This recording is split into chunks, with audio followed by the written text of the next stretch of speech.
Hello once again, YouTube. It is a beautiful, cool October morning. We're getting on to, I believe today is the 18th of October. We're getting up close to hunting season coming on. Time to put some meat in the freezer. Got a little video I want to do here today. I want to talk to you a little bit about trail cameras. Trail cameras, of course, are great for keeping an eye on the animals around your property. Great for home security.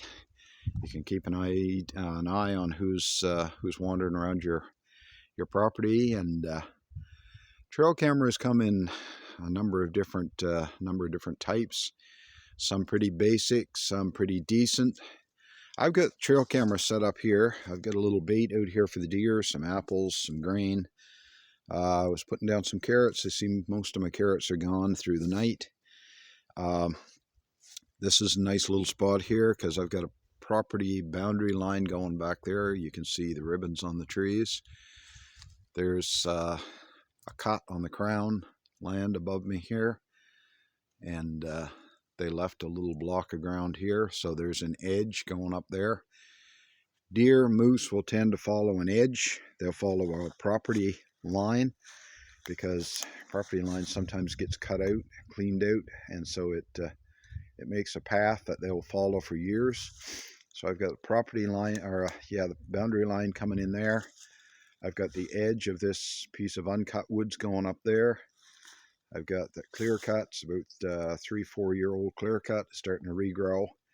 And I've got the boundary line, my property on the left, coming up here. So this is kind of an intersection of points where you'll get animals traveling through. Good spot to put a trail camera. So I bought a pair of cameras off Amazon about a week and a half ago.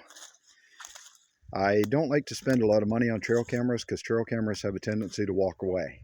That is the unfortunate fact. People go through the woods, they see a trail camera, oh, that must be mine, and so they put it in their pocket and away they go.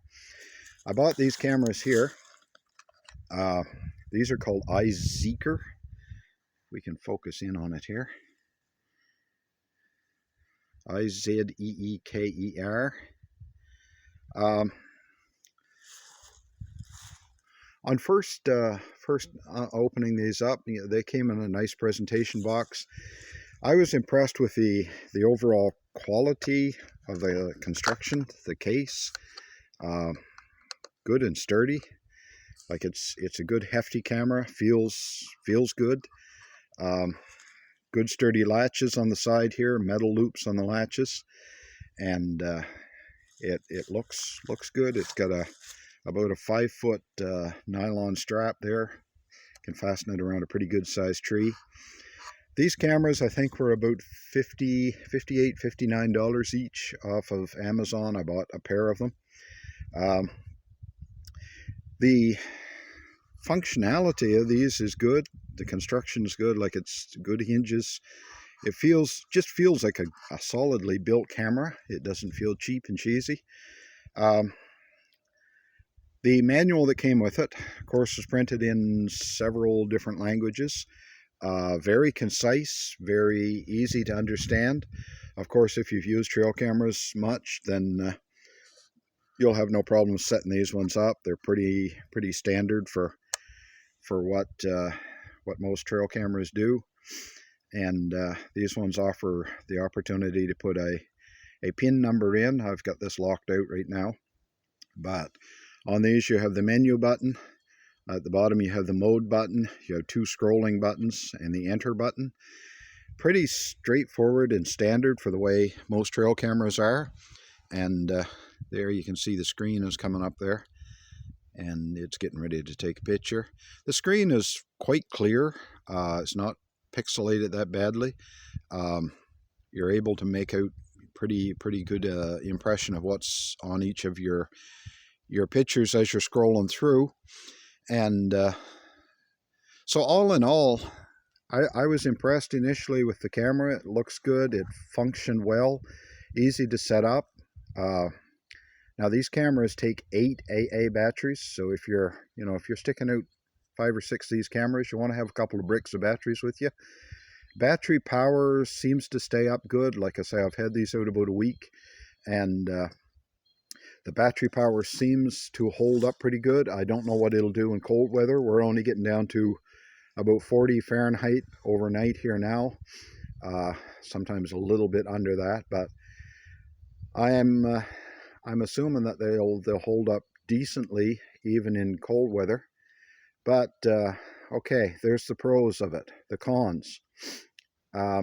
If you're serious about having a trail camera to take pictures of wildlife, don't buy them.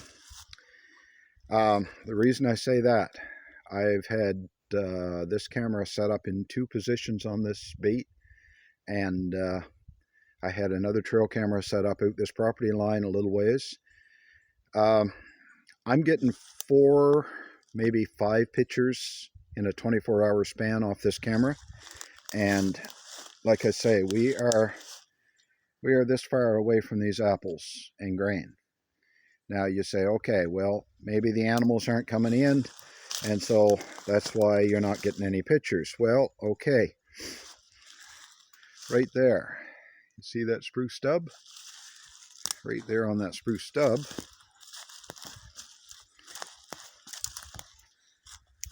is this little camera. Now I bought this one off of Amazon as well. Back, I've had this about 4 years now. This was called a miniature trail cam. Only takes 4 batteries as opposed to 8, which the other one takes. The screen is not great. I mean, this camera was only, I think, 40 or 50 bucks at the time. The screen is pixelated. It's kind of hard to make the images out. The buttons on the side, it's easy enough to operate, to set it up and get it programmed, get it doing what it's going to do. Just, well, the hinges here are plastic. It kind of feels like kind of a cheesy little unit. But here's the thing. This camera is set right here, shooting onto the bait. There's the other camera that's set up on that tree right by that bag. This little camera here is taking 40 to 50 pictures a night. So I've got pictures of a spike horn, a 4-point. I've got 5 or 6 does. I've got pictures of 4 different moose, and yeah, a few other deer that I'm not going to mention right now. We're getting close to hunting season. But anyway, this camera is taking 40 to 50 pictures through a 24-hour period, getting deer, porcupines. Had a picture of a blue jay this morning landing on the bait, and that more expensive camera right there is taking 3 to 4 pictures in 24 hours. So the iZeeker, it's kind of a weird name, isn't it? The iZeeker and its mate, which is just back the road here on another trail right now, they are going back to Amazon. Unfortunate, you know, a well-built camera, but it seems like whatever the triggering circuitry in it is just not functioning. Off 2 cameras, I've only gotten 2 nighttime pictures in a week, and the little camera over there is getting 10, 15, 20 pictures at night. So yeah, sometimes you get what you pay for and sometimes you don't. So iZeeker failed the test. Have a good one and enjoy your day. Out.